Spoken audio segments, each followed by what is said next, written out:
In this video, we will see how we can install the Python for the advanced connectivity. You can click on any browser and then in that browser just type Python download. It will take you to the original website of the Python. Click on that particular link. Click on the download option.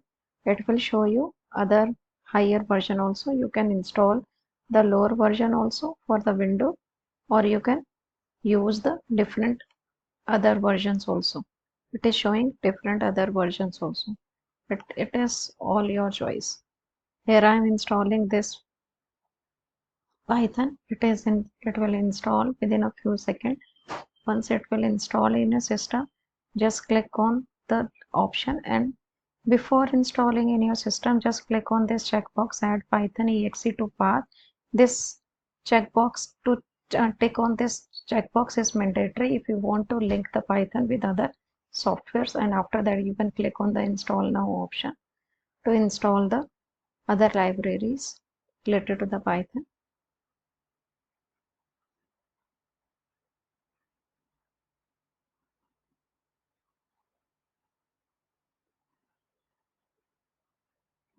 And after that you can open the Python in your system.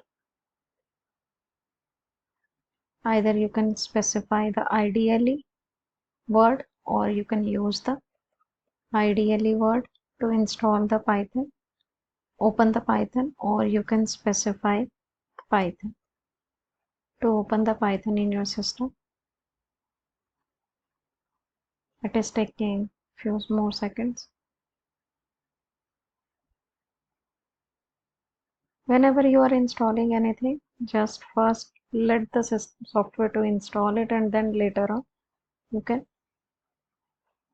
just close it and then restart it. Sometimes it is not opening in your system, then you can start it also. Ideally it will open it, and then you can type anything whatsoever you want if it is successfully executing it. Thank you.